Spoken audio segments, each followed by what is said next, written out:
Okay, for those of you out there who may have a 1993 Holiday Rambler Vacationer, I'm going to show you how to get your ACs up and running, because I had an issue when I bought it. There was no manual that was for a 1993. The only thing that could be found at holidayrambler.com was a 2020, which the previous owner had found.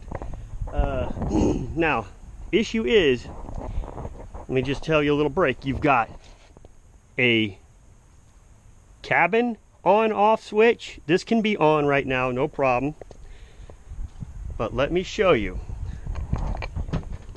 Okay. I could not get the ACs to come on at all, whether or not I had the generator going, or I had battery power or shoreline, anything like that. Now what I had was this one would not come on either. So when I turned off, I'm going to show you right down here is where the lights were at the circuit breakers were at. Now as you can see, this one here, what you do in order to get your ACs to come back on if they ever go off, reset this one here, which is your main, and then reset this top one, which is your AC. Well, okay, just flip them back over and flip them back over.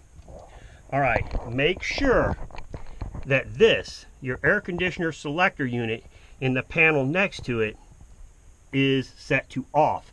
Check all these, and these should be all good. I would try what I'm doing first before you check all those. I mean, it might be easier.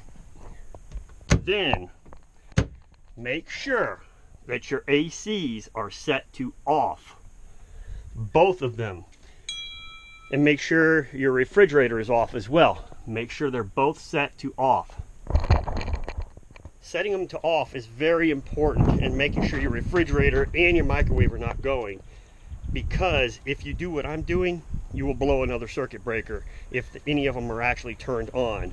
Because as I'm to understand, when you actually get your generator going, there is a 45-second to a minute delay before the chassis gets power. Now, over here where your batteries are at, okay, there is a chassis on off. Make sure that is in the off position right now. Now here is where I had the issue. I had to reset both the inner circuit breakers, which I just showed you, in order to get it. Now here on the side, you can see these two here. What happened when I came out, they were set like that. This is your 30 amp and your 20 amp circuit breaker from the generator itself. What you have to do is, what I did is I flipped them forward. This is the way I did it. Flipped them forward, flipped them back, and then flipped them forward. Of course, all this is off. Now, and make sure it's in the winter, this is set to summer. Okay? Sorry, in the summer, make sure it's set to summer. You know, get verbally dyslexic. That's all right. Then, at this point, you can come over here. You can turn your chassis power on. Give it a second, maybe 5 seconds is fine, and then you can hit your start button. All right.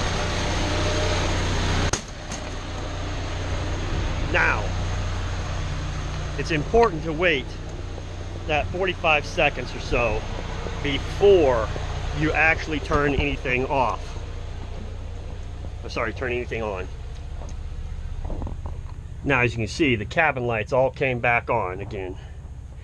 Now, before you do anything, what I'm doing while you're waiting, make sure when you turn it on that none of these reset.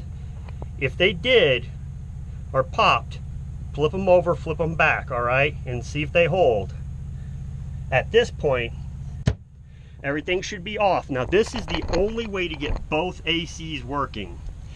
You can flip the front here to the front and you'll get the front one going, but I haven't been able to get my rear one going. So I don't know if it's just something particular with this where there's an electrical issue, but the only way to get both ACs going with AC generator power is this, which you do is you flip it to rear, wait about 10 seconds, okay, and then you come over here. Should be about good enough time. Then you flip it to low, turn up the AC to cold. Now, I'll tell you, if you just select one or the other, you can turn it up very high and it'll be fine. But what I found is if you want to actually have both the front and rear ACs going, put them on low and they will run continuously without pulling too much power from the generator. You can drive down the road, you're completely good. And then you can turn them on. Now you have both, and it's running, already starting to run cold. Both front and rear generators going on this 1993 Holiday Rambler Vacationer with AC power from the generator. I've turned it up to high. They worked, but you could see that the lights were dimming, that it was a major drain on the electrical system. Don't know if it's because of the age, corrosion on a wire or two, but at low, you have zero problem. So if I were traveling down the road, what I would do, have them set on low on a hot day.